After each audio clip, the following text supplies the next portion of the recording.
박정희 대통령의 청와대 경호실장으로 차지철 그리고 중앙정보부장의 김재규 중정부장이 오면서 본격적으로 박정희 정권의 몰락이 시작됩니다. 그런데 김재규 중정부장은 도대체 왜 박정희 대통령을 왜 제거했을까요?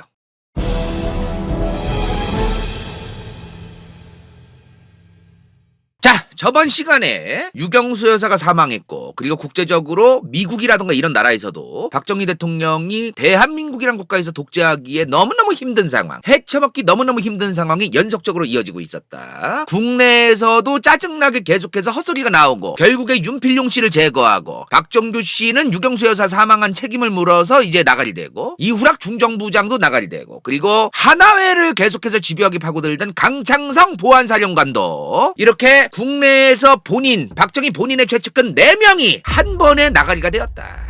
박정희 대통령이 셀프로 저 중요한 자리에 있던 최측근 4명을 다 날려버렸다고 했습니다. 그죠? 자, 근데 이런 상황에서 군 내에 있던 수도경비 사령관, 보안 사령관은 그렇다 치더라도 가장 대통령과 자주 만나고 정말 박정희 대통령이 정치하고 독재하기에 정말 중요한 2명이죠. 중앙정보부장하고 청와대 경호실장. 자, 이 자리에 하필이면은 중앙정보부장의 김재규 중정부장, 청와대 경호실장에는 차지철 경호실장이 됐다. 이런 상황이 벌어졌다. 74년도 8월에 차지철 경호실장이 되고요. 김재규 중정부장은 조금 나중에 76년 12월부터 중정부장이 됩니다. 참고로 차지철 경호실장 아래에 경호실 작전차장보 자리에 전두환 씨가 있었고 경호실 행정차장보 자리에는 노태우 전 대통령이 일하고 있었습니다. 참고로 그 당시에. 자, 어찌되었든 이 차지철이라는 사람 들어보신 적 있으시죠? 대한민국 현대 정치사에 관심이 있으신 분들이면 다들 아실 텐데 조금 순화해서 얘기하면은 굉장히 그 상남자답고 자기 주장 세고 충성심 개쩔고 완장질 개쩔고 좀 그런 이미지입니다. 사실 옛날부터 좀 기본적으로 자기 멋대로 하는 걸 좀 좋아하는 사람이었대요. 근데 안 그래도 자기 멋대로 하는 걸 좋아하는 사람이 청와대 경호실장이 되니까 훨씬 더 자기 멋대로 합니다. 저번 시간에도 말했지만 청와대 경호실장이란 자리가 지금은 그냥 대통령 경호만 하면 되는데 지금이랑 다르다는 거예요.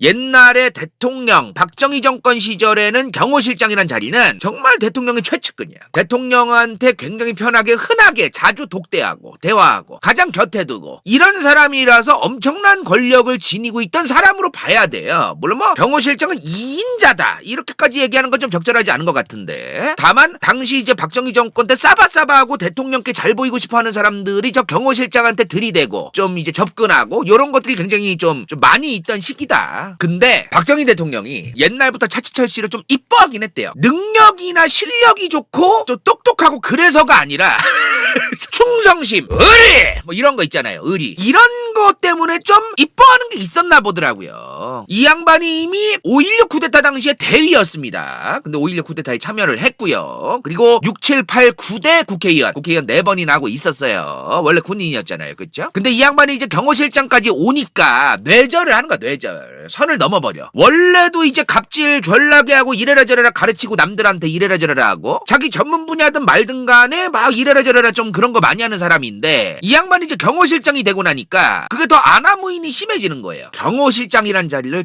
장관급으로 격상시킵니다. 장관급이 되게끔 계속 대통령한테 이제 건의하고 경호실에 이제 규모를 늘려야 합니다. 각하의 생명을 위해서 각하의 안전을 위해서 경호를 더욱더 강력하게 해야 됩니다. 각하 이러면서 막 경호실의 규모를 더 확장하고 늘리고 이래서 저 경호실장이란 자리가 장관급이 돼요. 그러면서 이제 수행비서도 더 많아지고 의전 차량도 달라지고 공관도 생기고 월급부터 남달라지고 여러 가지가 생기는 겁니다. 그리고 보통 사람이 아니야. 경호실장이 되더니 그 경호실장을 중심으로 해서 대통령 경호위원회라는 걸 만들어요. 완장을 굉장히 좋아하는 사람입니다. 경호나 잘하면 되는데 자꾸 쓰잘데기 없는 저런 그 완장 직책을 만들어 자꾸. 그러더니 저 경호위원회의 위원장이 자기야.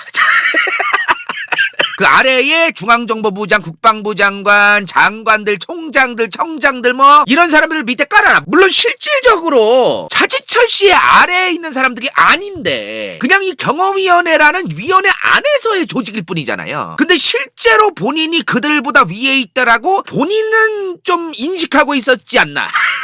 참 택도 없는 짓을 하는 거죠. 이거지. 이게 뭐 하는 짓이야. 솔직한 얘기로 참 민망스럽습니다. 설명드리기도. 자, 그리고 경호실에도 경호실장 아래에 경호실 차장, 경호실 차장부 이런 자리가 있단 말이에요. 이런 자리에 이제 군대 투스타, 원스타들을 앉히기 시작합니다. 아, 저렇게까지 해야 되나요? 물론 지금도 현재도 경호실이 아니고 지금은 경호처라고 하죠. 경호처장이라고 하는데 이 경호처장에 보통 포스타 출신들의 고위급 장성 출신을 하긴 하는데 뽑긴 하는데 그 아래에 있는 사람들을 또 투스타, 쓰리스타, 원스타를 뽑는다? 아, 글쎄요. 지금은 뭐 아시다시피 경호실 직원들은 이제 공채로 뽑거나 특채로 뽑거나 그러는 걸로 알고 있는데. 자, 그리고 청와대 근처에 수도경비사령부 예하의 30경비단, 33경비단이 있었어요. 이 양반들은 청와대의 바깥 테두리, 여기를 이제 주변을 경비하는 겁니다. 수방사, 수경사의 지휘를 받는 거예요. 근데 이거를 왜 니네가 하느냐?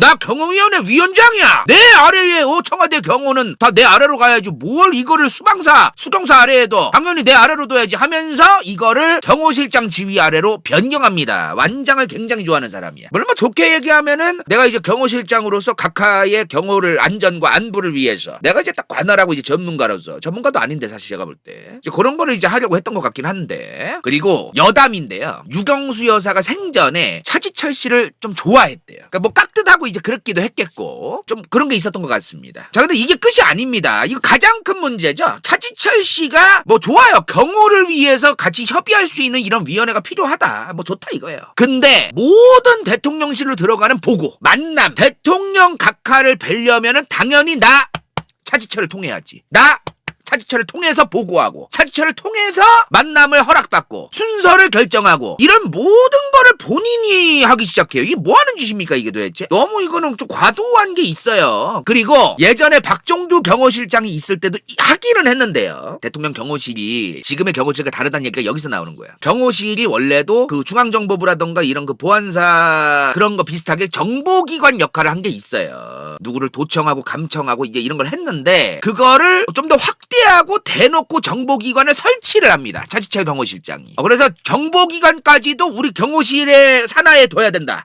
이런 식으로 자꾸 이제 본인이 월권을 행사하고 자기의 범위가 아닌 곳까지도 직거로 만들려고 하는 그런 욕심을 조금 부려요. 그 박 대통령이 저런 인간을 내버려두고 굉장히 더 좋아하고 술도 같이 먹고 독대도 자주 하고 의지하고, 이거부터가 이미 지금 그 정권이 뭐 말년에 이제 다다랐다고 봐야 되는 게 아닌가 싶습니다, 사실은. 그래서 이제 청와대 비서실장 아니면 중앙정보부장 이런 사람들도 당연히 각하를 뵈러 왔다. 그러면은 나한테 왜 미리 얘기도 안 하고 지금 갑자기 왔느냐? 나한테 허락을 받아야지 이 사람아. 이런 얘기를 차지철 씨한테 들어야 되는 거예요. 쓰잘데기 없이. 뭐 하는 짓입니까 이게 도대체? 그러니까 점점 일종의 차지철 경호실장 때의 저 경호실이라는 조직은 대통령의 경호도 담당하지만 정보기관 역할도 이제 점점 커져가고요. 일종의 칭의 군대로서의 기능을 할 정도로 규모가 점점 커지는, 점점 이제 그렇게 좀 변해가는 게 있었습니다. 그러니까 당연히 차지철 씨가 저런 짓을 하고 있으니 박정희 정권 때의 측근들, 고위직 이제 공무원들, 뭐 중정부장이라든가 비서실장이라든가 다양한 사람들이 있었겠죠. 그런 사람들은 가면 갈수록 저 차지철 씨에 대한 불만이 쌓여갈 수밖에 없는 거예요. 당연히 짜증나고, 그죠? 그래서 이제 이런 의문이 붙는 거야. 도대체 박정희 대통령은 차지철 씨를 왜 알면서 내버려둔 거냐? 일부러 내버려둔 걸까? 아니면 진짜 판단력이 아예 그 작살이 나가지고 분별력을 상실한 거냐? 도대체 왜 내버려둔 걸까? 이걸 아무도 모릅니다, 사실. 이건 박 대통령밖에 모르죠. 근데 간피절. 조심스럽게 말씀드린 건데 간피절입니다. 잠시 간피절. 저렇게 무식하고 열받는 짓거리를 해도 내 권력에 감히 대항하지 않고 충성만 다하면 이렇게 대우받고 나한테 인정받고 나한테 이쁨 받을 수 있다라는 거를 다른 사람들한테 오히려 보여주려고 내버려둔 게 아니냐라고 조심스럽게 이제 말씀드리는 바다. 박정희 대통령의 70년대 중후반의 성격과 행동들을 돌이켜보면은 요 가능성이 좀 있어 보인다. 제 개인적인 생각입니다. 여러분들은 뭐 다양하게 또 다르게 생각하셔도 될 것 같아요. 그리고 차지철 씨의 오만함의 끝판왕을 보여준 단적인 예가 뭐냐면은 국기 하강식입니다. 이거 지금 나이가 좀 있으신 분들은 뭔지 아실 겁니다. 저희 또래는 이제 한 번도 안 해봤는데, 옛날에는 뭐가 있었냐면요, 예전에 오후 6시 땡 치면 전국의 길거리에 그 애국가가 스피커로 나오면서 올려져 있던 그 태극기가 내려오는 그 행사가 있었대요. 그러면 지나가던 사람들도 이제 그 국기에 대한 경례를 하고 거의 뭐 북한처럼 한 거지, 거의 길거리에서 했는데, 자 문제가 뭐냐, 이 하강식을 할 때 꼭 자기가 가요. 가서 군대 열병식하는 감성으로 군인들 막 깔아놓고 이제 행진하게 하고 그 완장질하고 싶어가지고 하면서 장관이나 높은 사람들을 수시로 불러요. 불러서 이제 거의 뭐 자기가 뭐 되는 것처럼 여기 뭐 저 손에 지휘봉이 있습니다. 아니 국기하강식을 하는데 이게 뭐하는 짓이야 도대체 이게. 아무튼 요런 완장질을 너무 과도하게 한 게 있어요. 박정희 정권 때에 정말 많은 고위직 인사들이 차지철 씨를 싫어했다라는 게 너무 많이 전해지고 있다. 그중에서 특히나 차지철 씨를 졸라게 싫어하는 사람이 있었어요. 누구? 김재규 중정부장입니다. 굉장히 싫어했다. 박정희 대통령이 1917년생이에요. 근데 김종필 씨, 첫 번째 2인자라고 불렸던 JP, 김종필 씨도 26년생, 김재규 중정부장이 26년생이야. DJYS는 24, 29년생, 전두환 씨가 31년생이거든요. 차지철 씨가 34년생입니다. 근데 지휘봉 들고 이래라 저래라 하고 나 차지철이야? 완장질 오지게 하고 이걸 뭐 좋게 받겠습니까? 솔직한 얘기로 그죠? 옛날에 그 대선 후보였던 이회창 씨 있죠? 그 양반보다 고작 한 살 어려요. 그러니까 얼마나 개빡쳤겠어 다들 솔직한 얘기로. 차지철 씨가 육군사관학교 출신이 아니에요. 물론 육사 출신이라고 더욱더 승진을 잘하고 무조건 그 사람들만 승승장구하면 안 되는 건 맞지만 어찌되었든 당시 육군사관학교 출신들이 박정희 정권의 최측근으로 박혀있는 사람들이 많은데 이 양반은 갑종간부 후보생 출신이야. 이게 뭐냐면은 고등학교를 졸업한 사람들이 장교로서 군복무를 하게끔 되어 있는 제도입니다. 그러니까 대학교를 졸업하면서 이제 장교가 되는 학사장교랑 비슷한 고등학교의 학사장교라고 생각을 하시면 될 것 같아요. 근데 이제 뭐 아시겠지만 대부분 이제 그 청와대 근처에 대통령실 근처에는 육사 출신이 많고 나이도 차지철 씨보다 다 많고 거의 다 그런 상황에서 나대니까 열받는 거지 사실. 김재규 중정부장도 나이가 어리고 게다가 육사 출신도 아니니까요. 성격도 안 좋고요. 그리고 전역을 하고 이렇게 정치를 하는 분들도 그런 게 있잖아요. 군인분들이 최종 계급이 뭐냐는 거. 최종 계급. 차지철 씨는 중령으로 군 생활을 마쳤어요. 별을 안 달았어. 근데 김재규 중정부장은 3스타까지 하고 마친 사람이야. 중령이 있으면 그 다음 대령 1스타, 2스타, 3스타인데 이 갭이 엄청난 거거든요 사실은. 어떤 계급으로 전역했냐도 따지는 게 있는데 게다가 나이 차이도 나고 그러니까 뭐 이뻐할 뭐 그게 없는 겁니다. 일반적으로 지금 중령은 대대장을 해요. 중장은 해병대 사령관이나 방첩사령관인데 이런 엄청난 갭이 있는 거야. 근데 이제 계속 만날 때마다 이제 김재규 중정부장한테 차지철 씨가 중장은 요새 뭘 하길래 일처리를 이렇게 해가지고 각하께서 심기가 불편한데 일처리를 어떻게 하는 거예요 도대체. 참나. 아유 진짜 내가 정보기관이자 경호실장 내가 돼가지고 우리 정보기관이 일을 더 잘하겠어 이런 말을 막 하니까 씨발 얼마나 열이 받겠어 진짜 개빡치지. 그래서 뭐 유명한 거 있지 않습니까? 중정부장이 가가지고 이제 비서실장이 가가지고 각하 이번에 학생 시위가 너무 거세서 조금 온화하게 좋게 이번에 좀 처리해야 될 것 같다. 그럼 차지철 씨가 학생 시위가 뭐가 그렇게 걱정이십니까? 겁이 그렇게 많아가지고 각하를 어떻게 모시려고? 그냥 땅크로 그냥 다 밀어버리면 다 해결되는데 뭘 자꾸 걱정을 해요? 안 그렇습니까 각하? 좀 이런 스타일.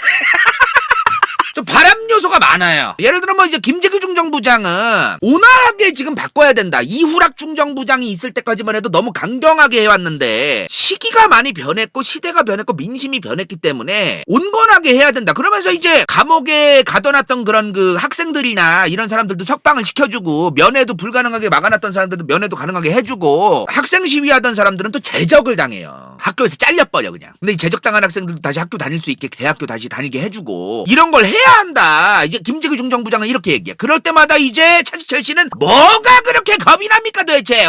캄보디아 폴포트는 200만, 500만을 주겠다던데 그냥 다 밀어버리고 이제 그러면 다 해결됩니다 각하. 이래버리니까 이래버리니까 환장하는 거예요 그냥. 그리고 당시에 김재규 중정부장 입장이 조금 난처한 게 있었어요. 기억나시나요? 저번 시간에 그 코리아 게이트 얘기하면서 플러스 과거의 중정부장이었던 김형욱 씨가 다른 나라로 이제 런해가지고 이제 막 그 박정희 정부에 대해서 떠들고 다녔던 그 양반이 있죠. 이 양반이 떠들고 다닐 때 김재규 중정부장 시기에 이게. 그래서 이 김형욱 씨를 회유하려고 중앙정보부 요원을 보내요. 접촉하라고. 근데 이 중앙정보부 요원이 미국에 망명을 하고 자취를 감춰요. 뭐 돈을 받은 건지 아니면 뭘 어떻게 한 건지 몰라도 김형욱 씨한테 오히려 돈을 받고서 튄 건지 뭔지 몰라도 아무튼 이 중정 요원이 망명을 한 거야. 김재규 중정부장의 입장이 굉장히 난처한 게 있어서 당시에 1978년에서 79년 내내 중정부장이 조만간 교체되지 않겠느냐 이런 이제 소문이 좀 돌았대요. 청와대 안에서 여러 증언들을 보면은. 근데 또 뭐가 있냐면은 김재규 중정부장이 자리에 그렇게 크게 집착하는 스타일이 아니었대요. 돈도 벌 만큼 벌었고 할 만큼 해봤고 굳이 그런 거에 연연하지 않으면서 직설적으로 대통령한테 이제 여러 가지 얘기를 하고 실제로 어떤 일이 있었냐면은 77년 6월에 박정희 대통령한테 김재규 중정부장이 가서 각하 이제라도 대통령 직선제 국민들이 직접 투표하는 거죠. 지금처럼 대통령 직선제로 변경해서 다시 출마하셔라. 그래야 민심을 잠재울 수 있고 충분히 당선 가능하게 만들 수 있습니다. 각하 지금이라도 유신헌법 독재체제라는 이런 학생운동의 명분을 제공하지 말고 지금이라도 민심을 살려야 된다. 이런 얘기를 해요. 김재규 중정부장이. 그러니까 김재규 중정부장이 애초에 본인이 권력 욕심을 부렸는지 안 부렸는지 권력 욕심이 어마무시해가지고 박정희 대통령을 제거한 건지 이런 것들을 좀 감안해서 보실 필요가 있습니다. 이거는 아무튼 이런 얘기를 이제 해요. 김재규 중정부장이 이거 이번에 얘기 안 하려고 하다가 그냥 뭐 웬만하면 얘기하자고 이제 작가진들이 얘기해가지고 하는 건데 김재규 중정부장이 박정희 대통령의 가족이 안타까운 일에 연루되어 있다. 그것도 각하한테 보고해서 처리해야 된다. 이런 얘기도 했었어요. 이제 최태민 씨라던가 최태민 이 양반이 스님이면서 목사면서 무당이면서 사이비 종교 교주면서 다양한 이력이 있는 사람인데 하필이면 이 양반이 이제 박 대통령의 딸 누군진 얘기 안 하겠습니다. 박 대통령의 딸을 이용해서 이제 별짓을 다 하고 댕겼어요. 밖에서 박 대통령 딸과 이제 본인이 친하다라는 거를 막 얘기하면서 여기저기에서 이제 본인이 이득을 취하고 이제 이런 짓을 하고 댕긴 거예요. 그래서 이제 그 김재규 중정부장이 이 사람을 이제 처리해야 된다고 얘기하는데 박 대통령이 넘어가요 그거를. 왜냐면 딸내미가 와서 저분 나쁜 분 아니다. 나쁜 분 아닌데 왜 자꾸 저분을 자꾸 조질라고 하느냐 그렇게 얘기해서 그냥 넘어가게 됐다라고 들었어요. 딸내미가 저렇게 얘기를 하는 걸 듣고서 최태민 씨를 내버려둔 이유에 대해서 아마도 와이프도 사망한 시점에서 딸내미한테 또 의지를 많이 했을 텐데 또 데리고 댕겼잖아요 그 딸을. 그래서 완강하게 하기가 좀 어려웠을 것으로 보입니다. 여러모로 좀 그런 게 있었지 않나라는 생각이 들어요. 참고로 이제 저 최태민 씨의 딸이 최순실 씨입니다. 개 씹어졌습니다. 개 씹어졌습니다. 아무튼간에 김재규 중정부장은 생전에 박정희 대통령의 정권 지지율, 독재 그리고 박정희 정권이 계속해서 해먹기 위해서 부단한 노력을 한 사람이에요. 김재규 중정부장도 민주주의에 관심이 있었다. 이런 거랑은 좀 거리가 있다. 민주주의에 관심이 있어서 얘기한 게 아니지. 저번에 이제 아까도 얘기했지만 직선제로 변경해서 다시 출마하셔라 당선 가능하다 이 얘기를 한 건 내가 민주주의를 사랑하니까 민주주의 회복을 위해서 이런 얘기를 해야지가 아니라 실제로 상황이 박정희라는 정치인이 정권을 계속 잡고 나아가려면 이런 신용이라도 해야 된다라는 차원이 좀 더 가깝다고 봐야겠죠. 민주주의에 관심이 있다라는 해석은 좀 과도한 것 같습니다. 근데 이제 이런 얘기 할 때마다 차지철 씨는 요즘 중정은 도대체 일 처리 하나 똑바로 못하고 뭐 하고 있는 거예요? 학생 시위 이렇게 많은데 땅크로 그냥 밀어버리든가 다 잡아다 족치든가 빨리 이걸 해결해야지 이 양반아. 뭘 무슨 직선제를 하니마니 뭐 대통령 선거를 뭐 각하한테 자꾸 혈압 오르게 그런 얘기나 하고 말이야. 자기들이 일 처리 똑바로 못하고서 뭐 하는 거야 이 양반들. 이제 이런 식으로 얘기하고 여기서 다시 김재규 중정부장은 박정희 대통령을 왜 제거했냐는 거야. 왜? 오늘 김재규 중정부장이 도대체 왜 제거했을까? 무슨 생각을 가지고 있었을까? 이런 거를 좀 디테일하게 좀 말씀을 드릴 건데요. 우선 음모론이 있습니다.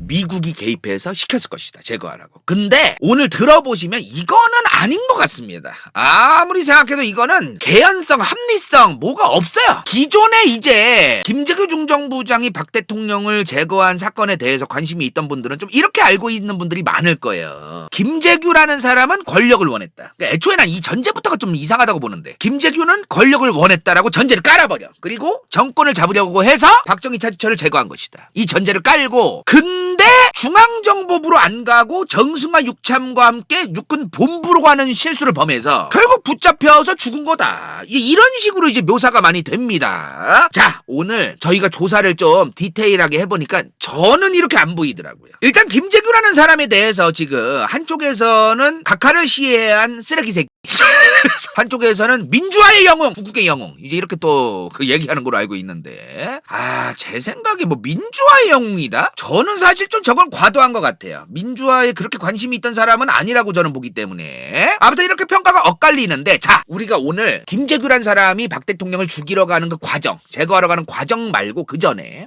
김재규가 어떤 사람이었는지부터 우리는 알고 넘어가야 됩니다. 그래야 이게 이해가 되지. 이거를 이해하지 않고 그냥 김재규란 사람이 한 행위, 겉에 보여지는 행위만 보고 해석을 하겠다. 저는 이거는 조금 어설픈 것 같아요. 좀. 우선 김재규 중정부장은 정말 많은 사람들의 증언도 있고요. 정말 많은 사람들이 보는 눈에 의해서도 어떻게 평가를 받았냐면 충성심이 어마무시했던 사람이다. 각하에 대한 충성심, 이게 정말 어마무시했던 사람으로 유명합니다. 유명해. 이건 인정을 해야 돼요. 이랬던 사람이 박 대통령을 제거했다. 이게 이제 이해가 안 되는 부분인데, 그죠? 자, 우선 김재규 중정부장의 아버지 김형철 씨예요. 이분이 구미에서 꽤 돈이 많은 집안이에요. 박 대통령도 고향이 구미잖아. 김재규 중정부장도 구미 사람입니다. 근데 이제 김재규 중정부장의 아버지가 구미에서 꽤 돈 있는 집안이었고 영향력 있는 집안이었는데, 실제로 김재규 중정부장의 아버지였던 김영철 씨가 항상 얘기하던 게 뭐냐면은, 우리 집안은 단종, 수양대군이 이제 그 조져가지고 이제 나가리 시킨 그 왕 있잖아요. 단종을 복위시키려던 김문기의 후손이다. 사육신, 생육신이라고 하죠. 충신의 가문인 것을 잊지 마라. 이거를 이제 아주 강력하게 강조하고 또 강조하는 그런 집안이었다. 물론 이 김문기라는 사람이 사육신에 들어가진 않습니다. 단종을 다시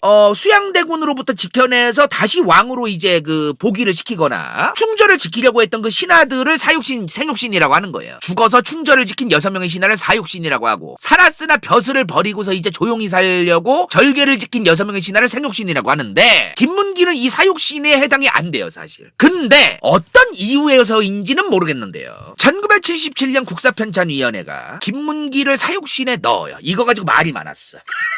김재규 중정부장이 국사편찬위원회에 압력을 넣은 것이냐, 아니면 저 국사편찬위원회에 있던 사람들이 김재규 중정부장한테 잘 보이려고 일부러 알아서 눈치껏 넣은 것이냐, 이건 이제 말들이 많은데 분명한 건 드러나 있는 게 없는데요. 아무튼 이건 중요하지 않고, 어찌되었든 중요한 건 김재규 중정부장의 집안은 본인들의 집안이 충신으로서 자부심이 있던 집안이라는 거예요. 김재규 중정부장의 아버지였던 김영철 씨도 유교적인 어떤 그런 마인드가 굉장히 강력하던 사람이고, 이제 그런 게 있었다는 겁니다. 그래서 박정희 정권의 탄생부터 말년까지 보면은 김재규라는 인물의 행동들을 보면은 충심을 다했던 거가 너무너무 많아요. 요거는 인정을 해야 된다는 거죠. 그리고 김재규 중정부장이 본인의 사리사욕을 채우려고, 내가 중정부장 됐네, 내가 고위직이 됐네, 빨리 헤쳐먹어야지, 빨리 돈 벌어야지, 이런 것도 뭐 있던 사람도 아니고 사실은. 근데 왜 죽였냐는 거지. 자, 김재규 중정부장이 원래 중앙정보부장 하기 전에는 국회의원도 하고, 뭐 강창성 보안사령관이 있던 보안사령부에도 있었고, 그리고 중앙정보부의 차장도 했었고, 건설부 장관도 했었습니다. 그죠? 그리고 건설부 장관은 74년에서 76년까지 건설부 장관을 했는데, 요거 좀 중요합니다. 김재규 중정부장이 건설부 장관 할 때 중동 건설시장이 열린 거예요. 원래 중동에 가서 우리나라 건설회사들이 건설을 해야 된다고 얘기를 이제 중정부장이 먼저, 김재규 건설부 장관이 얘기를 하는데, 당시에 이제 참모진들이 다 반대를 했다는 거야. 그거 뭐 성공할지도 모르고, 뭐 현지 상황도 잘 모르고, 현지에 뭐 가가지고 우리나라 기업들이 거기서 건설을 어떻게 하느냐고 얘기하고 막 그러면서 돈도 얼마가 벌릴지도 모르고 막 이런 얘기를 많이 한 거예요. 근데 김재규 중정부장이 그 반대를 무릅쓰고, 각하, 이건 반드시 성공해내겠다 내가. 그래가지고 이제 중동아랍의 국가들의 지도자들도 만나고 이 사람들을 설득하고 돈도 벌게끔 이제 협의를 보고, 이런 여러 가지를 김재규 중정부장이 연 거예요, 이게. 김재규 중정부장은 국제정치나 비즈니스나 이런 거에 대한 어느 정도 그 당시 시기 사람치고 꽤 넓은 시야를 가지고 있었던 것으로 추정되는 모습이 많습니다. 그런 감각이 좀 있었던 사람으로 추정돼요. 이후락 중정부장이 나가리 되고, 이제 그 다음에 신직수라는 사람이 잠깐 2년 정도 하다가, 그 다음에 76년도 12월에 김재규 중정부장이 이제 중정부장으로 되는 겁니다. 그죠? 이후락 씨가 중정부장일 때는 박정희 정권이 뭘 했어요? 코리아 게이트. 미국에 있는 정재계 인사들한테, 영향력 있는 사람들한테 돈 찔러주고, 그래서 한국에게 유리하게끔 정책이 결정되게끔 로비를 했단 말이에요. 근데 김재규 중정부장은 이런 방식으로는 이제 택도 없다. 실제로 그렇습니다. 실제로 미국 내에서 한국을 대놓고 도와준다, 이런 짓을 하는 거는 적절하지 않다. 감히 지금 저런 그 조만한 나라가 감히 우리 미국을 쥐락펴락하려고 로비를 해? 완전히 그냥 한국에 대해서 좋게 얘기하면 매국노 취급을 받고 막 그런 분위기가 있었거든요. 그래서 김재규 중정부장은 이제 6.25 전쟁에 참전했던 미군들을 찾아뵙고 그들을 지원하고, 이런 식으로 한국의 소프트 소프트 파워, 그리고 이 한국 전쟁, 6.25 전쟁이라고 하는 거를 미국 내에서 굉장히 의미 있고 많은 사람들에게 알려지게 하고 많은 사람들이 희생했고 우리 한국은 미국 사람들에게 고마움을 가지고 있다, 이런 아주 그 소프트 파워적인 거로 세련되게 해결을 해야 된다. 이거를 우리나라의 영향력을 미국 안에서 퍼뜨리려면 이제 이런 거를 이제 그 결정을 해요. 김재규 중정부장이 굉장히 전략적인 사람이에요. 여러 가지 봐도 외교부랑도 소통을 많이 했을 것으로 추정되고 그런 감각도 꽤 있었을 것으로 추정되는 사람이 있습니다. 그리고 미국 CIA 한국 지부장 그리고 주한미국 대사랑 자주 만나요. 굉장히 자주 만납니다. 자주 만나서 다행이야. 저희도 조사할 때 너무 편했어요. 미국의 주한미국 대사랑 CIA 한국 지부장들이 남겨놓은 문서들이 있을 거 아닙니까? 김재규 중정부장을 만나가지고 이제 남겨놓은 문서들. 이게 굉장히 도움이 많이 됐습니다. 저희가 이 문서들을 보면은 김재규라는 사람이 상당히 합리성을 띠고 있다. 그리고 동시에 국가에 대한 애국심도 굉장히 많이 가지고 있고 박정희 정부가 잘 되는 것이 고로 애국이다. 근데 그 차지철 씨처럼 각하가 기분만 좋으면 애국이다. 요거는 아니죠. 정말로 박정희 정부가 민심을 얻고 국민들도 박정희 정부를 원하고 그리고 국가의 지금 내부에 있는 혼란들도 학생 시위 같은 것도 좀 잠재워지고 자연스럽게 요런 것들을 정부가 박정희 정권이 잘 돼야 이게 애국이다. 이제 이런 느낌이야. CIA가 이 사람을 애국자라고 표현한 게 아니라 CIA와 주한미국 대사들이 남겨놓은 문서들에서 대화를 나눈 것들이 있어요. 그런 걸 보면 김재규 중정부장이 원하는 게 이런 거야. 합리적인 그 논리에 의해서 근거해서 결론을 내고 박정희 정권이 더 이상 민심에 위반하는 행동을 덜하고 민심을 얻어야 되고 이런 애국심도 꽤 있던 사람이다. 단적인 예로 이제 좀 말씀드리면 10월 26일에 김재규 중정부장이 박정희 대통령을 죽이잖아요. 그로부터 한 달 전입니다. 79년 9월 26일에 김재규 중정부장과 윌리엄 글라이스틴 주한미국 대사가 만나요. 만나서 김재규 중정부장이 얘기를 해요. 한국 정치 발전을 위해서 뭐가 필요하겠냐 지금 도대체. 그랬더니 이제 그 주한미국 대사가 한국 정치는 좀 대립이 너무 심하다. 박정희 대통령을 지지하는 사람들, 박정희 정부에 반대하는 독재타도 민주화 세력. 이게 너무 계속해서 대립 구도가 강해지면 국가는 분열되고 정치 불안이 계속되고 정권도 오래가기 어렵다. 이거를 개선해야 된다 우선. 그랬더니 김재규 중정부장이 맞다. 아주 정확하다. 이 정치 대립을 개선해야 된다. 학생운동권이 지금 반대하고 있는 이 박정희 정권에 대한 그런 것들도 잠재우고. 근데 이거 방법론이 김재규 중정부장은 온건하게 대처해서 해결을 해야 된다. 아까 앞서 말했지만 김재규 중정부장은 학생 시위를 나갔던 사람들과 이런 사람들에 대해서 온건하게 해야 된다. 감옥 가 있는 학생들도 석방하고 면회도 가능하게 해야 되고 제적당한 학생들도 다시 학교 다니게 하고 이런 식으로 온건하게 해야 된다는 이런 얘기가 나오는 이유가 본인이 이런 생각을 가지고 있었기 때문이에요. 자, 타이밍을 보면은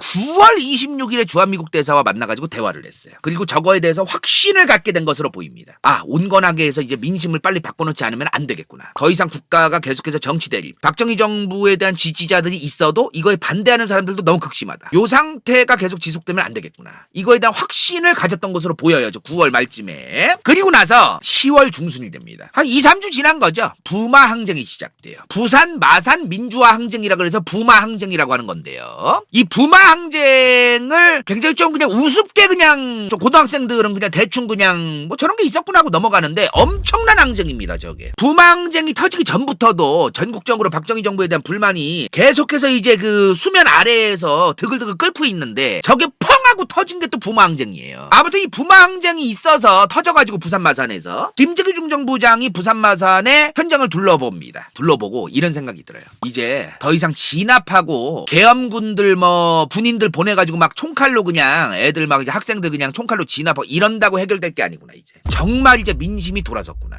더 이상 이 사람들을 국민들을 계속해서 진압만 한다고 박정희 정권이 이어질 수 없겠구나. 이거를 파악하고 서울로 올라옵니다. 김재규 중정부장이. 그래서 이번 시위는 단순한 사태가 아니고 총칼로 이제 진압한다고 해결되지 않을 것 같다라고 얘기를 했는데 이미 박정희 대통령은 서울에 김재규 중정부장이 올라오니까 계엄군들을 부산 마산에 투입할 준비가 다 맞춰져 있었습니다. 그냥 이제 보내 하면 끝이에요. 이미 준비가 다 끝났어. 다 오더 내려놨고 이제 밀어버려라. 계엄군 투입을 이제 준비를 마친 상태에서 계엄군이 그래서 가가지고 다 또 진압을 합니다. 결국에 부마 항쟁은 계엄군이 진압을 했다. 이 진압하러 가는 도중에도 김재규 중정부장이 어떻게 행동을 하느냐면요. 난 이거 대박이라고 봤어. 당시 김대중, 김영삼이라는 정치인들이 속해 있던 신민당 야당의 총무였던 황낙주 씨를 만나요. 신민당 총무 황낙주 씨를 만나서 너네 야당이 좀 도와줘야겠다. 진짜 지금 각하가 저 시위를 이제 그냥 밀어버리려고 하고 더 이상 이제 민다고 해결됐고, 왜냐면 밀어버리면 또 커진다. 더 커진다. 김재규 중정부장은 그렇게 본 거예요. 그래서 신민당 총무를 만나가지고 실제로 다 이제 조질지 모른다. 당신네들이 야당이니까 우리에 반대하는 그 야당 아니냐. 부산 마산 쪽에 시민들한테 가가지고 시위를 이제 그만하자. 정말 좀 이 시위를 좀 잠재우고 꺼질 수 있도록 좀 도와달라. 이런 이제 그 부탁을 할 정도였어요. 그러니까 이런 맥락을 보면은 김재규 중정부장이 어떤 마인드와 어떤 마음과 어떤 생각들을 가지고 있었는가, 12.6 직전에 이런 것들이 엿보이는 부분인 것 같습니다.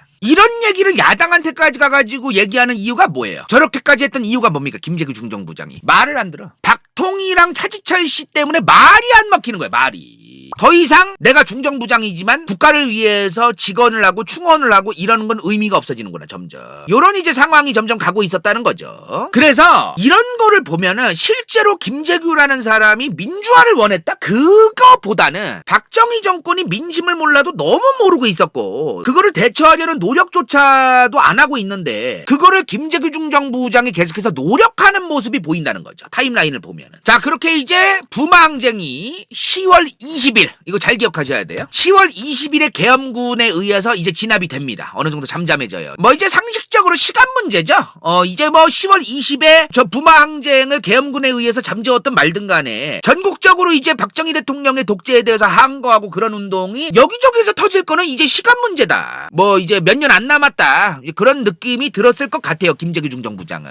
여기서 이제 까먹으시면 안 될 것 같아가지고 다시 한번 말씀드리지만 김재규 중정부장은 박정희 대통령의 독재와 정권의 유지를 위해서 그 누구보다 열심히 했던 사람입니다. 그래서 이거를 자꾸 민주주의에 나중 가가지고 뭐 관심이 생긴 거 아니냐 이런 얘기를 자꾸 하는데 저는 그거는 좀 신빙성이 떨어진다고 생각해요. 개인적으로. 이제 와서 웬 민주주의? 민주주의가 아니라 박정희 대통령과 차지철이 너무 노답 상황까지 갔으니 박정희를 끌어내리고 박정희 대통령이 이제 제거되고 나면은 민주화밖에 답이 없어요. 그러니까 그런 차원에서 민주주의를 얘기하는 거지. 박 대통령이 멀쩡했고 판단이 멀쩡했고 김재규 중정부장의 직언도 듣고 있었으면은 민주주의 얘기를 또 별로 안 했을지도 모르겠다라는 거죠. 제 얘기는.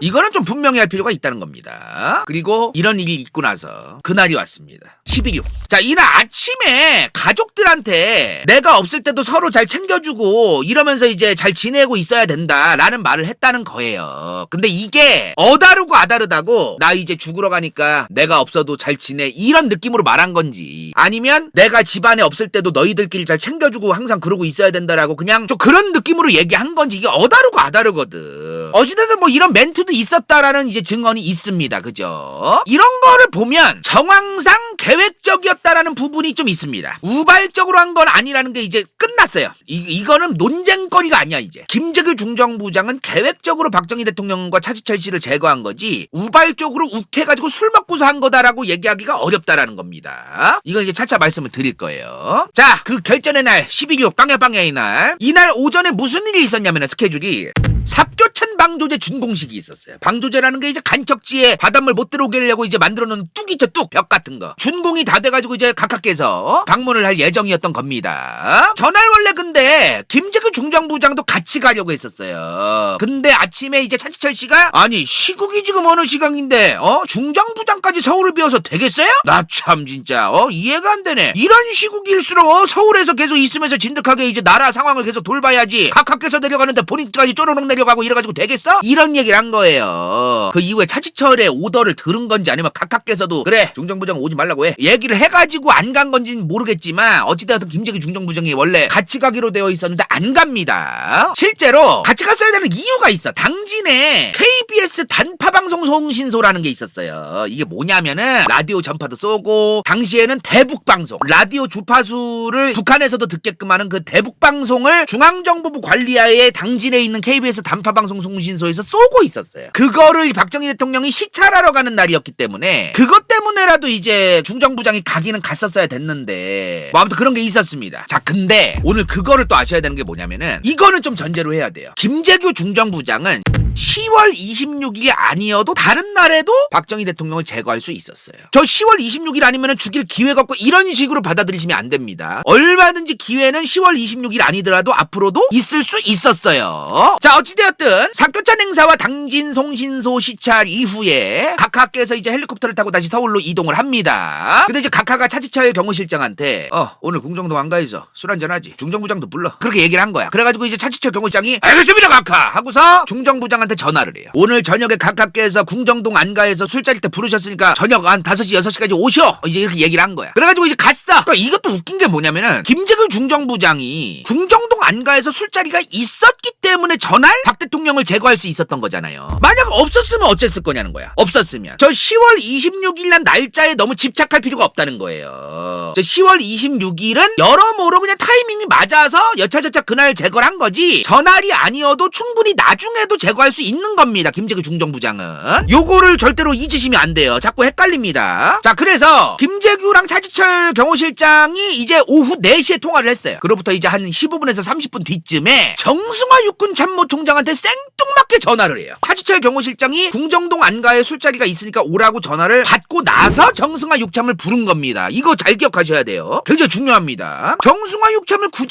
왜 불렀을까요?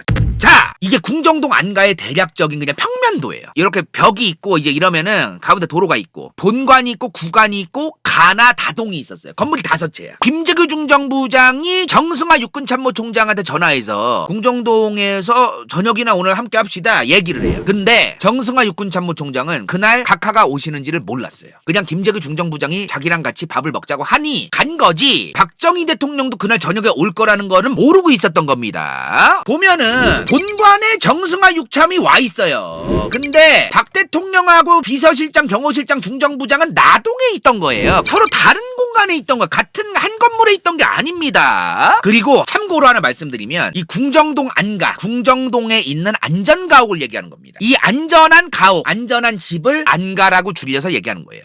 이런 데가 필요한 이유는 청와대가 가장 이제 안전하다고 생각을 하겠지만, 솔직한 얘기로 미국의 CIA나 이런 데서도 청와대에 도청 장치를 달아놓고 도청을 하고 있을 수도 있고 아무도 믿을 수가 없거든요. 그러면 중앙정보부에 믿을 만한 사람들이 따로 관리하는 저런 바깥에 있는 청와대가 아닌 곳에 있는 안전가옥, 이런 데서 이제 핵심적인 대화를 나눌 수도 있다는 거죠. 그 누구도 믿을 수 없거든요 사실은.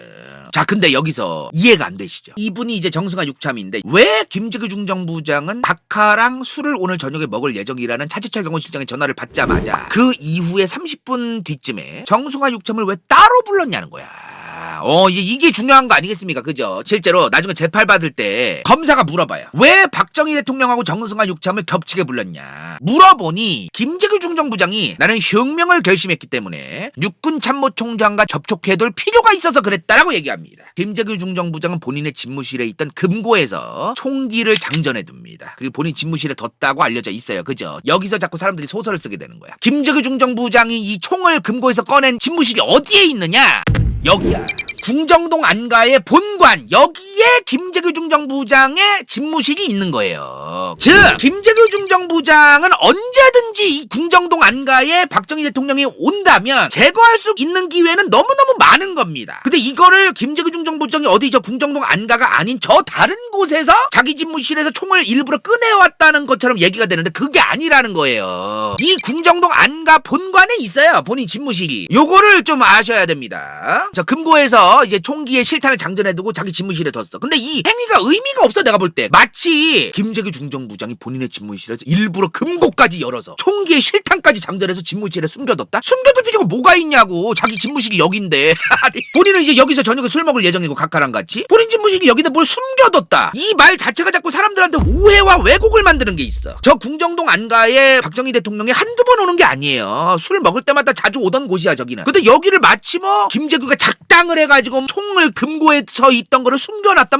이런 말을 하는데 그렇게 얘기할 게 아니라는 거지. 언제든지 죽일 수 있던 것이다 이거는. 다만 이제 타이밍과 경호 인력과 이런 숫자에 대해서는 이제 따져봐야 될 문제지만 어찌되었든 기회는 예전에도 있었고 앞으로도 있을 예정이었다고 봐야 된다. 여기서 이제 다시 나오는데 김재규 중정부장은 우발적이진 않았어요. 근데 계획적이긴 했어요. 근데 계획이 이상해.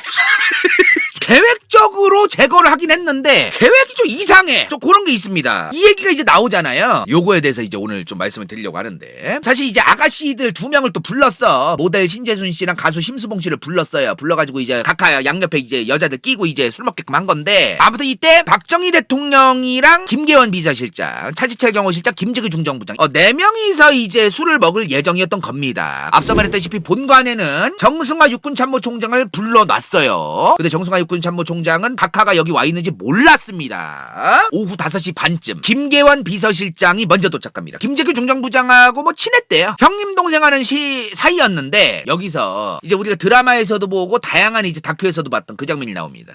차 실장 저 친구는 강경에서 야단이야. 야당 친구 한두 사람 말만 듣고 쪼르르 각하한테 쫓아가서 보고하고 말이야. 김재규 중정부장 형님 오늘 저 친구 해줘버릴까? 이렇게 얘기를 해요. 근데 이제 김계원 비서실장이 아무 말을 안 했대요. 근데 김재규 중정부장의 주장에 따르면 김계원 비서실장의 얼굴과 표정이 긍정적인 표정이었다. 김계원 비서실장의 눈빛과 얼굴이 긍정을 의미하는 표정을 지은 것 같았다라고 얘기를 했어요. 김재규 중정부장의 본인의 주장입니다. 근데 이걸 잘 아셔야 돼. 오늘 저녁에 저 친구 해치워버릴까라는 얘기가 김재규 중정부장 이래에서 아무렇지 않게 나오죠. 차지철을 해치우고 싶어하는 사람들이 바글바글 했었다는 거예요. 정말 바글바글 했었다는 거야. 이거는 분명히 이제 대전제로 깔고 들으셔야 될 것 같습니다. 자, 그리고 나서 이제 저녁 6시 5분경 박정희 대통령과 차지철 경호실장이 궁정동 안가에 이제 도착을 했습니다. 도착을 해가지고 이제 그 나동으로 이제 들어갔어요. 들어갔는데 처음 대화가 당시에 이제 야당에서 조금 이제 박정희 정부에 반대하고 이제 그런 멘트들이 나오는 거에 대해서 요즘 야당 반응들은 어때? 요즘도 반대가 심한가? 그러니까 이제 차지철 경호실장이 야당 그까짓 거 그냥 각하 땅크로 그냥 쓸어버리고 밀어버리면 됩니다 각하. 뭘 그냥 걱정하십니까 각하? 또 이제 이런 식으로 얘기를 한 거예요. 아마 바로 옆에 있던 김재규 중정부장은 속으로 저 씨발람이 그냥 또 저 소리 또 하네. 그냥 듣기 싫어 개 같은 거, 이런 느낌의 생각이 들지 않았을까?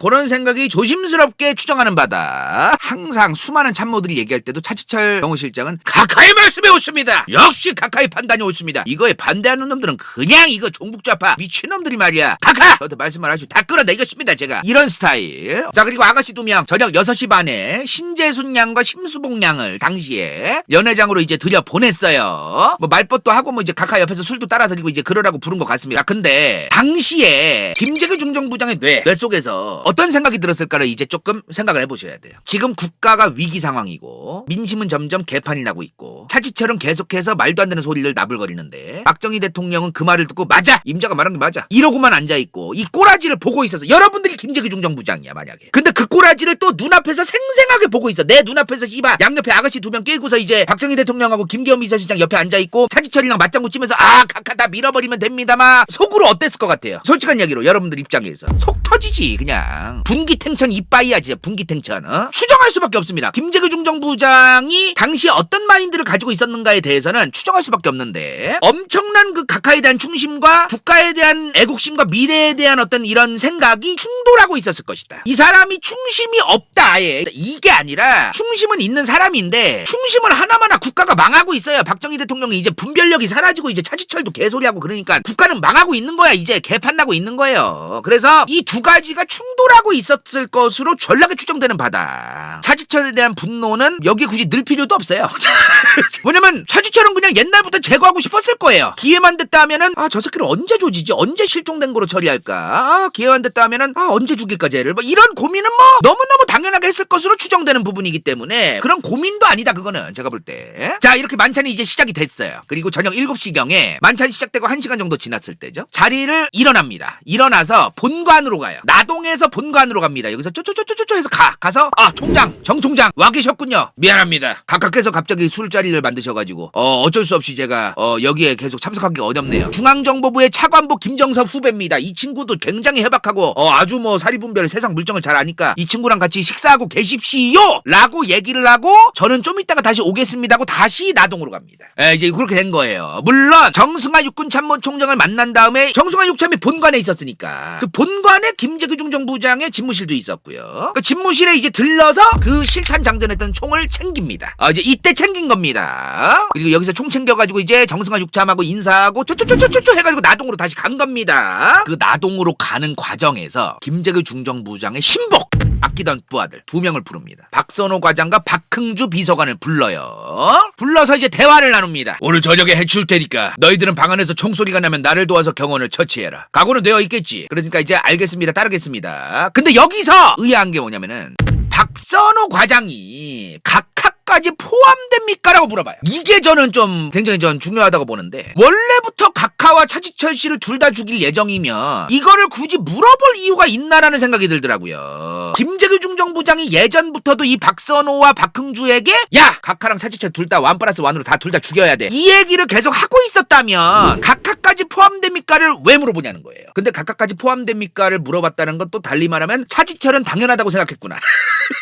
진짜 차지철 제거는 너무너무 당연하다고 생각하고 있었구나. 진짜 디폴트 값으로 생각하고 있었구나. 요런 걸 좀 이제 느껴지는 대목인 것 같아요. 각하까지 포함됩니까? 라고 얘기를 하니까 이제 김재규 중정부장이 물론이다라고 얘기를 합니다. 근데 이제 박선호 과장이 오늘 제거하지 않았으면 좋겠다라는 그런 표정을 지으면서 오늘은 좋지 않다, 경호원이 다른 날보다도 많다, 경호원이 지금 7명이나 따라왔다, 다음 기회로 미루자라고 얘기를 해요. 오늘 저녁이 아니면 안 된다. 이걸 연기하면 나중 가서 보안이 또 누설될지도 모른다. 나는 지금 모든 준비를 하고 있고 집무실에 지금 참모총장하고 제2차장부도 이미 와 있다. 오늘 저녁의 행동이 혁명이라고 하는 것을 확실히 인식하고 있어라. 진짜로. 이렇게 얘기를 했다고 합니다. 자, 그리고 나서 나중에 잡히죠. 김재규 중정부장이 이제 이 거사에 실패하고 나서, 물론 뭐 이제 사람은 죽였지만 실패했어요. 재판을 받는 과정에서 검찰이 물어봐요. 그런데 오늘 저녁에 해치울 테니까라는 얘기를 하자마자 그 의도를 처음으로 이 얘기를 한 거냐, 그 해치운다는 얘기를 예전에도 한 적이 있냐, 이걸 물어봐요. 그러니까 김재규 중정부장이 기밀 누설이 염려되기 때문에 누구에게도 이런 얘기를 상의하거나 한 일이 없다. 그날 저녁에 처음으로 내 입으로 저 두 사람한테 얘기한 거다. 저 두 부하는 사형받지 않고 처벌을 면하게 하기 위해서 이렇게 얘기한 걸 수도 있죠. 제 생각엔 솔직히 그렇습니다. 아니면 리얼일 수도 있고요. 근데 오늘 저녁에 해치울 거다라고 얘기한 게 특정 대상을 지칭하지 않고 그냥 해치운다라고만 표현한 거 아니냐. 근데 그 방에 있는 대상이 누군지 다 알고 있는데 차지철 씨도 있었고 박통도 있었고 그걸 알기 때문에 굳이 누구를 해치울 거다라는 얘기를 할 필요가 없었던 것이다 라고 이제 얘기를 해요. 그리고 이제 박선호 과장도 김재규 중정부장의 부하죠. 평소 김재규 중정부장으로부터 각하를 죽이겠다는 말은 들은 적 없다. 그리고 박흥주 그 비서관도 이렇게 얘기해요. 그 자리에서 처음으로 느닷없이 하신 말이다. 상당히 놀랐다. 입만 벌리고 듣고 있었다. 저녁 시간에 그런 얘기를 들어서 상당히 많이 놀란 상황이었다 라고 얘기를 합니다. 여러 가지 증언들은 이제 일치하는 게 있어요. 지금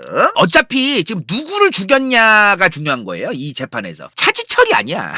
박통을 죽였냐 안 죽였냐가 중요한 거지, 차지철 씨를 예전부터 죽이겠다는 얘기를 했느냐 안 했느냐 별로 중요한 게 아니에요. 지금 박통을 전제로 하면은 이렇게 실제로 예전부터 박통을 죽이겠다고 얘기는 안 했을지도 모르겠다. 자, 어찌되었든 얼마 후에 이제 박정희 대통령, 차지철 경호실장, 김재규 중정부장, 김계원 비서실장이 함께 또 이제 술을 먹고 있었어요. 그쵸? 자, 근데 중간에 박선호 과장이 밖에서 중정부장을 찾으십니다 라는 이제 얘기를 듣고 잠깐 나가서 박선호 과장에게 준비가 다 됐습니다 라는 말을 듣고 다시 중정부장이 들어옵니다. 여 방으로 들어와요. 이제 7시 40분경에 그 유명한 차지철로 건방져! 하면서 쐈대요. 여기에 대해서 이제 정치를 좀 대국적으로 하셔야 됩니다. 뭐 이런 증언도 있는데 이게 이제 끝났어. 처음에 신재순 씨가 정치를 대국적으로 하셔야 됩니다 하면서 쐈다라고 증언을 했는데 나중에 심수봉 씨는 아니다, 너 건방져라고 얘기했다. 그리고 김재규 중정부장 본인도 너 건방져라고 얘기하면서 난 죽였다라고 얘기했는데, 신재순 씨가 나중에 2011년도에 정말 최근이죠. 2011년도 와서 신재순 씨가 증언을 바꿔요. 전두환 합동수사본부가 강압적으로 수사를 하면서 김재규 중정부장이 정치를 대국적으로 하셔야 됩니다라고 얘기하면서 쐈다고 증언하라고 강요를 했다. 그래서 내가 그렇게 얘기를 했던 거다라고 얘기를 했어요. 끝났어. 그래서 차지철로 건방져라고 얘기하고 죽인 게 이제 된 거예요. 이제 아무튼 이제 차지철로 건방져 하고서 이제 쐈어. 차지철이 먼저 손목에 맞았어요. 이때 이제 안 죽었어. 손목에 맞아가지고 이제 그러니까 이제 박통이 뭐하는 짓들이야 하고 소리 지르니까 김재규 중정부장이 이제 박통을 쐈어요. 가슴에. 그 다음 총알을 쏘는데 권총이 이제 불량이 난 거예요. 이제 총이 망가져서 안 나가는 거야. 이때 이제 차지철은 런을 합니다. 런. 김계원 비서실장도 복도로 나가서 벌벌 떨고 있었대요. 그 김재규 중정부장이 자기의 부하를 만나서 부하의 총을 다시 바꿔 끼고 차지철 씨를 또 확인 사살을 합니다. 이제 제거를 해요. 박통은 거의 뭐 이제 뭐 몸도 못 움직이고 있는데 머리에다가 쏴가지고 이제 확인 사살을 하고요. 자, 그리고 나서 부들부들 떨고 있던 김계원 비서실장을 김재규 중정부장이 만납니다. 만나가지고 와가지고 나는 한다면 합니다. 이제 다 끝났습니다. 보안을 유지하십시오. 그러니까 이제 김기현 비서실장이 그럼 뭐라고 얘기하지 그러면? 각하께서 과로로 졸도했다고 하던 적당히 얘기하십시오. 이제 그렇게 얘기를 해요. 하여튼 알았어. 이제 그러고서 이제 김재규 중정부장이 나갑니다. 아까 본관에 이제 불러놨던 밑도 끝도 없이 불러놨던 정승화 육군참모총장한테 가요. 정총장! 아니 무슨 일이요? 그러니까 큰일 났어. 일단 차에 타서 이동합시다. 이제 그러면서 이제 정승화 육참하고 웃지 좀 말이래. 아이씨. 니네가 쪼개니까 웃지 나도. 아무튼 간에 정총장 해가지고 아니 이게 도대체 무슨 일이냐. 각하께서 돌아가셨어. 이제 그 얘기하니까 아니 그게 무슨 일이야. 일단 급합니다. 빨리 이 혼란을 잠재워야 됩니다. 일단 육군본부로 갑시다. 군을 지휘하려면 육군본부가 맞서. 그럽시다. 해가지고 이제 육군본부로 가요. 여기서 이제 얘기가 나오는 거예요.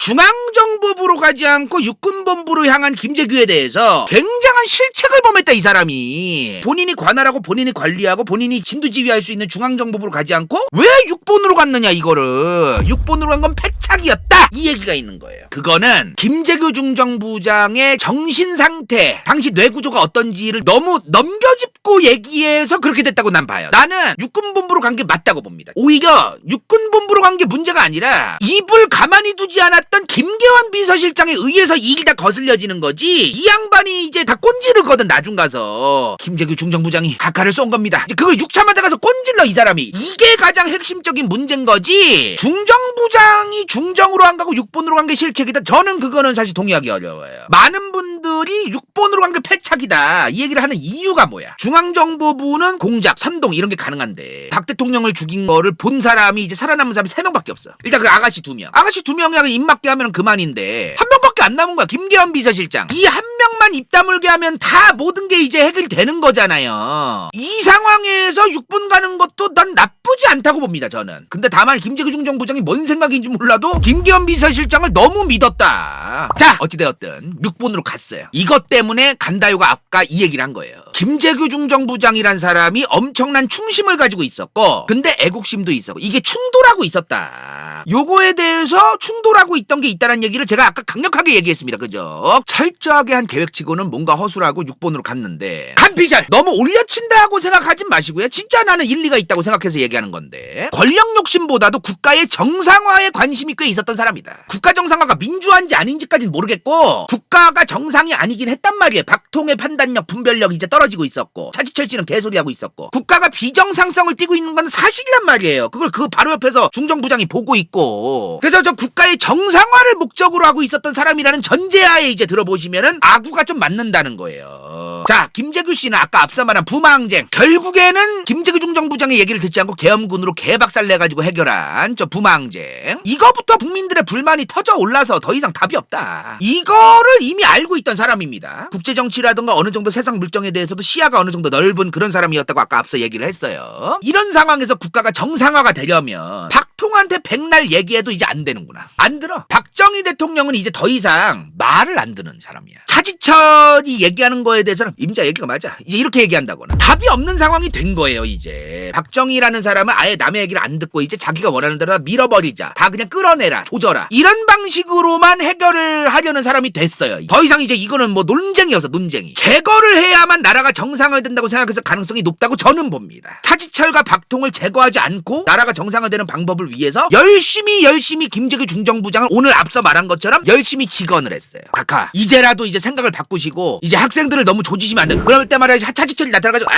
중정부장이란 사람이 저렇게 소갈머리가 없고 간이 작아가지고 각하 그냥 밀어버리면 다 해결되는데 뭐 그렇게 겁이 납니까? 이러니까 이제 뭐 답이 없는 상황이 된 거예요. 이제 이런 상황에서는 차지철과 박통을 제거하지 않으면 정상화가 안 된다라는 게 너무 당연한 거예요. 사실은 솔직히 그렇습니다. 내가 박정희라는 사람을 싫어하냐 좋아하냐를 떠나서 박통의 77년 78년 79년 이 3년은 노답인 게 맞아요. 판단력과 분별력이 진짜 바닥을 거의 칠 때야. 이 정상화라고 하는 거를 위해서 저 둘을 제거할 수밖에 없는 안타까운 박통에 대한 충심이 있는 사람이기 때문에 만약에 충심이 없으면은 아까도 얘기했지만 79년 10월 26일까지 갈 것도 없어요. 김재규 중정부장이라는 사람이 중앙정보부장이 된 거는 이미 76년 12월이야. 77년에 죽여도 되는 것이고 78년에 죽여도 되는 거고 79년 1, 4분기 2, 4분기에 죽여도 되는 건데 왜 10월 26일까지 왔냐는 거예요. 아까도 말했지만 중앙정보부에서 관리하는 이 궁정동 안가, 여기에 박정희 대통령이 자주 와가지고 술을 먹었습니다. 자기 집무실은 또 여기 있고 중앙정보부가 관리하고요. 언제든지 제거할 수 있다 이거는.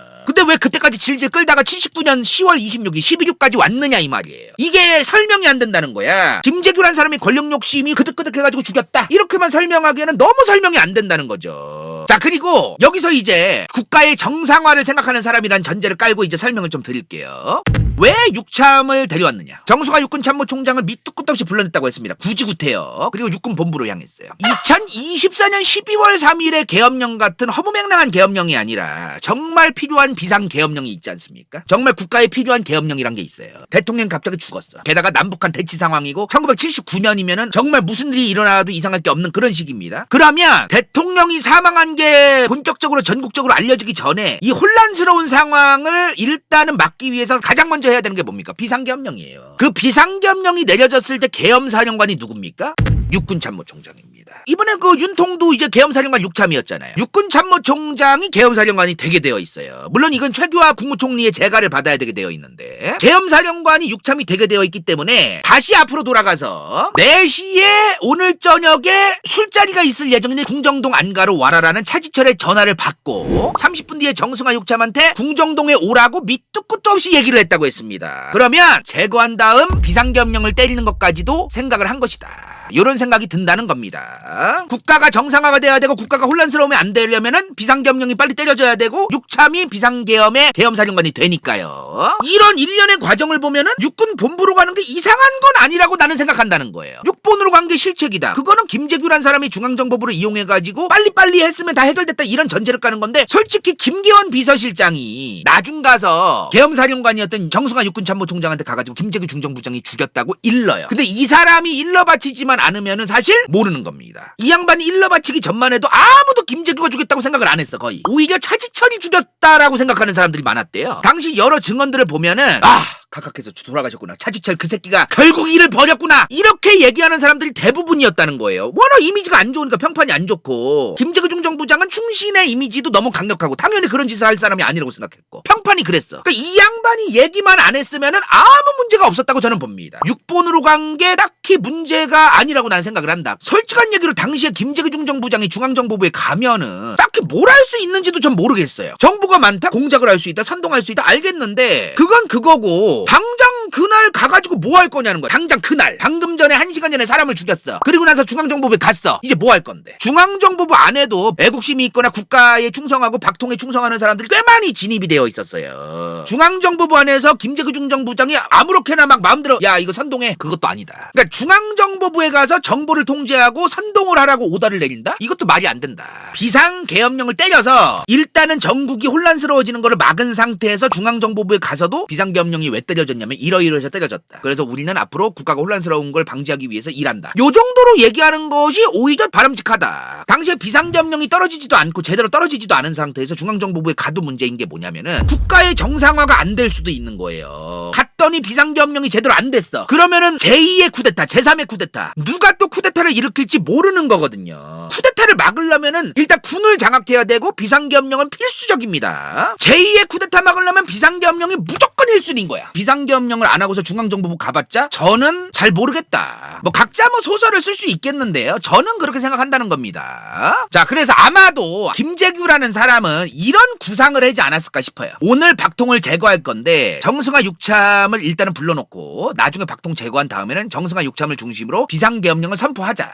그 다음 박통을 누가 죽였는지는 비밀인 상태에서, 물론 김기현 비서실장이 그 비밀을 지키지 않지만 비밀인 상태에서 전국의 군을 장악해서 쿠데타는 일단 안 일어나게 한 다음에 그 다음에 가가지고 중앙정보부에 가서 주작을 하든 공작을 하든 선동을 하는 거지, 비상계엄령 선포도 제대로 안 된 상태에서 중앙정보부부터 한다? 저는 이해가 안 된다는 거예요. 그래서 이런 구상을 했기 때문에 정승화 육참도 밑도 끝도 없이 불러놨을 것이다, 이제 이런 얘기를 드리는 겁니다. 물론 이것도 웃긴 게 뭐냐면요, 장본인들도 추정할 수밖에 없거든요. 어떤 일이 있었냐면은 또 살아생전에 정승화 육참 물어봤대요. 왜 그때 김재규 중정부장이 육본으로 가려고 했겠느냐. 이건 정승화 육참도 사실 몰라요. 정승화 육참도 본인의 추정입니다. 그냥 김재규 본인이 권력을 잡으려면은 군병력이 필요하니까 나랑 같이 육본 가가지고 군을 통제하려던 걸 아니었겠느냐. 정승화 육참은 그렇게 얘기를 얘기를 했는데 어차피 이 주장도 정승화 육참의 주장일 뿐이라는 거예요. 분명하게 드러나 있는 거는 없는데 추정할 수밖에 없다는 거죠. 그리고 사실 정승화 육참께서 얘기하신 것도 좀 어폐가 있는 게 군병력의 김재규를 왜 따릅니까? 그렇지 않아요? 김재규 중정부장을 군이 따르겠냐는 거야 또. 그것도 좀 이상하잖아요. 나는 이 말도 좀 신빙성이 없다. 그 외에 이제 김계원 비서실장이 뭐 국군 서울지구병원에 박 대통령 시신 들고 갔다가 이제 박 대통령 결국에 죽었고 그 다음에 이제 비상계엄령 승인해달라는 정승화 육참을 최규하 국무총리가 만나고 장관들이랑 최규하 국무총리가 전부 다 이제 육군본부로 모이고 그리고 이제 김계원 비서실장이 육군본부에서 정승화 육참한테 가가지고 김재규가 죽였다고 이제 꼰질렀어요. 그리고 이제 김재규 중정부장은 긴급 체포가 됐고요. 이제 이런 상황에서 이제 모든 게 끝났습니다. 그리고 이 음모론이 또 남아있는 거예요. 미국이 그러면은 김재규 중정부장을 이용해서 제거한 거 아니겠느냐. 미국의 국무부 외교사료실 이제 사이트에 가서 1979년 코리아 같은 걸 검색하면은 여러 원문들이 있는데 미국과 김재규 중정부장과 소통해온 여러 문서도 있고 미국의 주한미국 대사나 미국의 CIA 그 한국지부장이 김재규 중정부장에 대해서 이제 얘기해온 그런 문서들도 있어요. 여러 내용을 봐도 미국은 박통을 제거할 생각이 일단 없습니다. 일단 이게 기본이야. 요거를 기본으로 깔아야 돼. 미국은 박통을 제거할 생각이 없었어요. 근데 김재규 중정부장을 데려와가지고 뭐 제거를 합니까? 사실 아무리 뭐 문서를 따져봐도 죽일 생각이 없어. 그냥 이것만 그냥 생각해봐도 돼요. 미국과 중국이 당시에 화해 모드 데탕트 분위기가 있었고 중국의 압박으로 북한의 도발의 수는 점점 줄어들고 있었고 미국은 주한미군을 감축하고 군비를 줄이려고 난리를 칠 때입니다. 근데 이런 상황에서 한국의 정권이 혼란스러워져가지고 주한미군을 감축하거나 군비를 줄이는 거에 도움이 안 되는 혼란스러운 상황이 벌어지게 한다? 이게 일단 기가 막힐 일이에요. 만약에 그걸 미국에 있는 특정 외교당국자가 결정을 하고 생각을 했다면 당장 잘라야 됩니다. 당장 잘라야 돼. 진짜로. 베트남 전쟁 이후에 미국의 여론은 더 이상 다른 나라에 개입하지 말자야. 개입하지 않으려면 미국과 동맹인 국가들이 혼란스럽지 않아야 돼요. 더 이상 혼란스럽지 않고 안정이 돼야 됩니다. 근데 박통을 제거해서 그 엄청난 혼란이 생기고 빨리 안정이 되게 할 수도 있는 거 아니에요? 뭐 이런 얘기도 할 수는 있겠지만 일단은 현상 유지가 기본 아니겠어요? 상식선에서 봐도 미국이 박정희 대통령을 죽일 이유가 별로 없습니다. 핵무기를 개발했었으니 제거하려고 했던 거 아니냐. 이미 핵 개발은 몇 년 전 일이고 뽀록이 났고 그거를 전부 다 이제 대박살 냈고 그 이후에 깨작깨작 몰래 또 개발하려고 했다? 그래봤자 몇십 년 걸릴 것이다라고 미국은 예상하고 있었어요. 미국은 한국이 핵 개발을 계속 시도하긴 하겠지만 전략이 이제 오래 걸릴 거다 이제. 얘네들 이번에 뽀록 나가지고 다 사찰 받아가지고 제거했으니까 장비들. 그런 상황에서 무슨 핵무기 개발을 추구하니까 박통을 제거하겠다. 이것도 좀 이해가 안 된다는 겁니다. 미국 개입설은 더 이상 얘기할 필요가 없지 않을까 그런 생각이 들어요. 간다요 컴퍼니의 결론은 김재규 단독범행이다. 계획이 있었으나 허술했다. 가장 중요한 건 김계원 비서실장의 입을 너무 믿었다. 저 김계원 비서실장이 정승화 육군참모총장한테 가서 일러 바치지만 않았어도 어떻게 될지 모르는 일이거든요 이게. 그래가지고 김계원 비서실장의 입을 너무 믿었다. 그리고 애국심이 있고 충심도 있었던 김재규다. 나라 정상화가 우선이었던 것 같다. 그러나 계획에 미스가 많았다. 김계원 비서실장이 정승화 육참에게 얘기하자마자 체포되고 끝났다. 요게 결론이에요. 김재규라는 그 개인의 인생과 성격과 평상시 행실과 주변의 평판을 돌아보면은 나라의 정상화를 위해서 여러 가지 이제 고민이 있었던 것으로 추정된다. 왜 우리가 대통령을 제거한 이후에 이렇게 계획이 뭐가 없어 보이느냐? 실제로 뭐가 없기 때문이에요. 대통령을 제거해서 국가가 이제 최규하 국무총리의 권한대행 체제가 되고 정상화가 되면 된다. 거기까지가 계획이기 때문에 대통령 제거 이후에 뭐가 저렇게 계획이 뭐가 없냐? 당연한 것이다. 내가 볼 때는 제거하고 정상화만 되면은 된다. 자기의 목적은 그게 다다. 참고로 당시에 김재규 중정부장이 간경변이 있었어요. 지금도 간경변이 있으면은 골치 아픈데 70년대의 간경변은 진짜 복수 차고 복수 빼고 아무것도 못합니다. 그냥 죽는 거예요. 몇 년 뒤에. 답이 없어요. 이런 상황에 놓여져 있는 김재규 중정부장이 권력 욕심을 부렸다? 애초에 그것도 아이러니한 게 안 그래도 박정희 대통령의 말년의 독재 체제 하에 이런 거에 대한 불만이 시민들이 이빠이 차 있는데 김재규란 사람이 권력을 다시 잡아가지고 또 독재를 하겠다? 그게 된다고 김재규란 사람이 생각을 했을까? 그것도 이해가 좀 안 됩니다 사실. 아무리 생각해도 저게 된다고 생각했을까 그 사람이? 저도 좀 그런 생각이 들어요. 여러모로 본인의 권력 욕구 때문에 한 거는 아닌 것으로 저는 생각이 든다는 거죠. 여러모로 뭐 이거는 간피셜이고 간다요 컴퍼니의 결론인데요. 여러분들은 다르게 생각하셔도 상관없어요. 자, 어찌되었든 이제 정승화 육군 참모총장을 중심으로 전국의 비상계엄령, 비상계엄사령관으로 정승화 육참이 이제 됐고요. 그리고 국무총리였던 최규하 총리의 대통령 권한대행 체제가 시작됩니다. 수많은 학생운동권, 국민들 중 민주화를 열망하던 사람들은 이제 박 대통령이 죽었기 때문에 이제 민주화가 오나보다 하고 있었어요. 그렇지 않았습니다. 1979년 12.6 사건 이후에 2달도 안 지난 12월 12일 전두환 씨를 중심으로 하나회가 12.12 쿠데타를 일으킵니다.